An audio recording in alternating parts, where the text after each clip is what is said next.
buenas, bienvenidos a mi canal. Yo soy Rocío, estudiante de Psicología de la UNED y hoy vamos con la asignatura de Psicología de la Emoción, donde vamos a ver el tema 5, emociones primarias, donde son la sorpresa, el asco y el miedo. Introducción. La ira, alegría, asco, tristeza, sorpresa, miedo y desprecio son procesos directamente relacionados con la adaptación y la evolución. La emoción de sorpresa. La sorpresa es considerada como la emoción básica más singular. La sorpresa, según Darwin, se produce por lo inesperado o desconocido, una reacción causada por algún imprevisto, novedoso o extraño, definida como una reacción a evento o suceso discrepante del plan o esquema del sujeto. Es la emoción más breve de todas. Las emociones de sorpresa y miedo se tienden a confundir.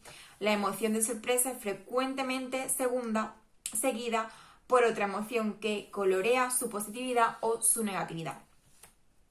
La emoción del asco es básica porque tiene un sustrato neural innato, una expresión universal innata y un estado motivacional afectivo y un patrón de respuesta. Darwin dice que el asco es una sensación que se refiere, en primer lugar, a algo que repugna al sentido del gusto, algo percibido en ese momento o imaginado con viveza. Y en segundo lugar, algo que produce una sensación parecida en el sentido del olfato, del tacto o incluso la vista. En el sentido más general, define una marcada aversión producida por algo fuertemente desagradable o repugnante, que implica rechazo. El proceso cognitivo del asco se produce ante desencadenantes de baja predictibilidad y baja familiaridad. Muestra un alto grado de constancia y conservacionamiento. Esta expansión varía con la historia y la cultura, y existen importantes diferencias individuales en cuanto a la sensibilidad para la emoción del asco. Funciones adaptativas, sociales y motivacionales. La función original y primaria del asco es proteger el cuerpo de sustancias sentidas como dañinas, repulsión, sentido de ofensa, percepción de que algo no es como debería ser. Se activa la amígdala, la activación del lado derecho de las regiones frontal y temporal anterior y activa los ganglios basales.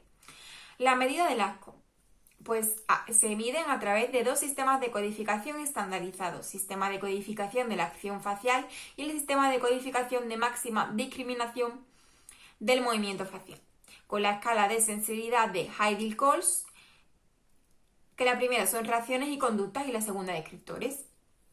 El asco juega un papel importante en los juicios morales y en la violencia étnica. Las mujeres presentan valores más elevados que los hombres, como son los trastornos de la conducta alimentaria, anorexia nerviosa y bulimia nerviosa, fobias específicas, trastornos con síntomas de ansiedad y fobia social.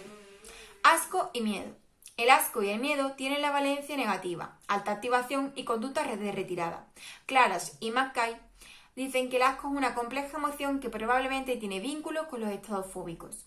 Se ha sugerido que la reacción a los objetos fóbicos pueden estar basados en las reacciones aprendidas del asco. La emoción del miedo es un legado evolutivo vital que tiene un valor de supervivencia. Produce respuestas adaptativas, soluciones conductuales al problema de la supervivencia, cómo detectar el problema y cómo responder al mismo. Darwin dice que parece derivar de aquello que es repentino y peligroso. El miedo es un estado emocional negativo o aversivo con una activación muy elevada que incita a la evitación y el escape. La ansiedad es un preestímulo y el miedo es posestímulo. La intensidad de la respuesta emocional de miedo depende de la incertidumbre. El miedo se activa por la percepción de daño o peligro. La naturaleza del peligro percibido puede ser física o psicológica. Los estímulos que desencadenan el miedo pueden ser tanto naturales como adquiridos mediante aprendizaje, con el condicionamiento clásico, con un aprendizaje vicario, con la transmisión social. El nexo común es su capacidad para poner en funcionamiento su sistema de conducta aversiva. Es filogenéticamente muy antiguo, más difícil categorizar o clasificar los antecedentes que la elicitan, debido a la gran cantidad de variedad de estímulos que la desencadenan. Algunas clasificaciones. Bowlby dice que presencia de algo amenazante o la ausencia de algo que proporciona seguridad y confianza. Meyer propone la existencia de tres tipos de miedo: miedo no comunicativo, miedo interespecífico y miedo intraespecífico. Gray habla de categorías. La intensidad sería el dolor y ruido, la novedad, miedo a los extraños, peligros evolutivos especiales, miedo a la serpiente, peligros evolutivos de interacciones sociales, etc. Hay un montón. El procesamiento es necesario para su evolución. El procesamiento cognitivo del miedo se inicia ante desencadenantes que suceden con mucha rapidez, que se presentan de forma abrupta e inesperada. La función de adaptación. ¿Qué pasa aquí? Que activa el sujeto y facilita la respuesta y previene de interactuar.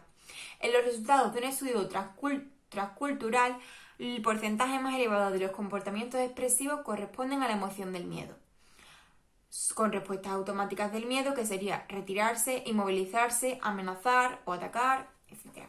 Consecuencias. Cuando la reacción de miedo es excesiva, la eficacia disminuye y si se sobrepasa el nivel óptimo, se produce un bloqueo emocional y un entorpecimiento de la acción. La relación entre activación y rendimiento mantiene la forma de U invertida.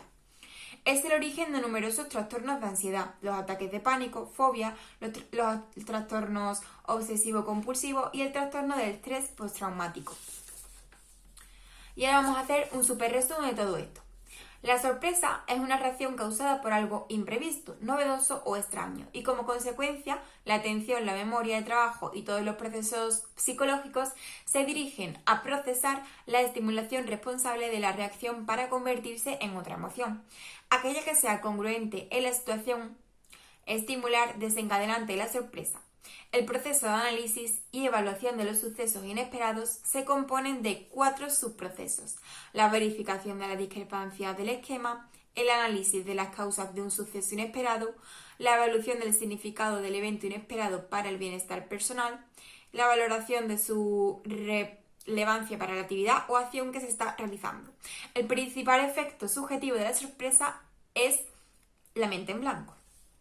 El asco es una emoción causada por la repugnancia que se tiene a alguna cosa o por una impresión desagradable causada por algo. Su función principal es la protección. La repulsión es la experiencia subjetiva de la emoción del asco. El asco es una de las reacciones emocionales en las que las sensaciones fisiológicas son más patentes. El miedo es una emoción producida por la percepción del peligro presente e inminente, por lo que se encuentra muy ligada al estímulo que la genera. Incita la evitación y el escape. La experiencia subjetiva de la emoción de miedo es una de las más intensas y en ocasiones de las más desagradables. El sistema cerebral vinculado con la emoción de miedo implica la amígdala, que participa en el procesamiento de la información de los estímulos a través de la vía directa, tálamo, amígdala, procesamiento automático, para organizar de forma rápida y eficaz las respuestas de evitación activando los órganos. Y hasta aquí este tema, que es súper chulo e interesante, hablando de las emociones primarias de sorpresa, ira y asco y miedo. O sea, sorpresa, asco y miedo. Y nada, espero que os haya gustado, os haya servido y nos vemos en el próximo. Muchos besitos y hasta el próximo.